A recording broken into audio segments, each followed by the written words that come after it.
എല്ലാവർക്കും നല്ല നമസ്കാരം.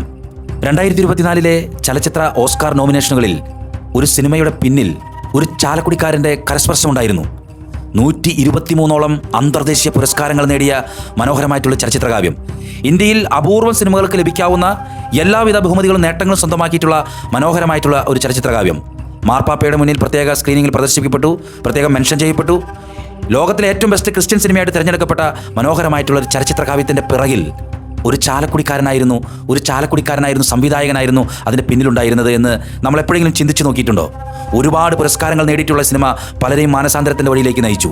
വിശുദ്ധിയായിട്ടുള്ള ഒരു സിസ്റ്ററിൻ്റെ, ഒരു കന്യാസ്ത്രീയുടെ ജീവിതവും ആ കന്യാസ്ത്രീയെ കൊലപാതകത്തിലൂടെ മരണത്തിലേക്ക് നയിച്ച ആ കൊലപാതകി മരണശേഷം മാനസാന്തരത്തിൽ കടന്നു വരികയും ക്ഷമ ചോദിക്കുകയും ചെയ്യുന്ന ആ കഥാതന്തു ഉൾപ്പെടുന്ന വളരെ മനോഹരമായിട്ടുള്ള ഒരു ചലച്ചിത്രകാവ്യം. ഒരു നേരത്തെ തേങ്ങലോട് കൂടിയല്ലാതെ ഈ സിനിമ നമുക്ക് കണ്ടു തീർക്കാൻ സാധിക്കില്ല.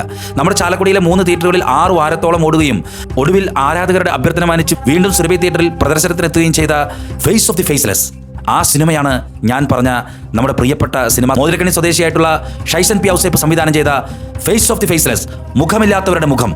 ഈ ലോകത്ത് മുഖമില്ലാത്തവരുടെ മുഖമായി ഒരു ചലച്ചിത്രം അഭ്രപാലുകളിൽ ആരുടെയെങ്കിലുമൊക്കെ കണ്ണ് നനച്ചിട്ടുണ്ടെങ്കിൽ അതിൻ്റെ പിന്നിൽ ഷൈസൻ പി ഔസേപ്പ് എന്ന് പറയുന്ന മോതിരക്കണ്ണിക്കാരൻ്റെ ഒരു കരസ്പർശം ഉണ്ടായിരുന്നു. ഇപ്പോൾ ഈ സിനിമ ആന്ധ്ര, തെലങ്കാന, തമിഴ്നാട് റീജിയനുകളിൽ പ്രദർശനത്തിനെത്തുകയാണ്.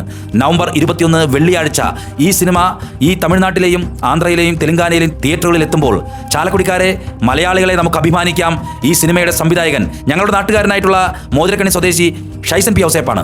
123ഓളം അന്തർദേശീയ പുരസ്കാരങ്ങൾ നേടിയ 2024 ഓസ്കാർ നോമിനേഷൻ ഉൾപ്പെട്ട ഒരുപാട് മനുഷ്യരെ മാനസാന്തരത്തിലേക്ക് നയിച്ച ഒരു ചലച്ചിത്രം ഇതാ തെലങ്കാനയിലും ആന്ധ്രാപ്രദേശിലും തമിഴ്നാട്ടിലും പ്രദർശനത്തിനെത്തുകയാണ്. പ്രിയപ്പെട്ട ചലച്ചിത്ര ആസ്വാദകരെ, നിങ്ങൾ ഈ സിനിമ പോയി കാണണം, നമുക്ക് അഭിമാനിക്കാം. ഈ സിനിമ ഇനിയും ഒരുപാട് ഭാഷകളിലേക്ക് തർജ്ജമ ചെയ്യപ്പെടട്ടെ, ഒരുപാട് നാട്ടുകളിലേക്ക് എത്തട്ടെ. നന്ദി, നമസ്കാരം.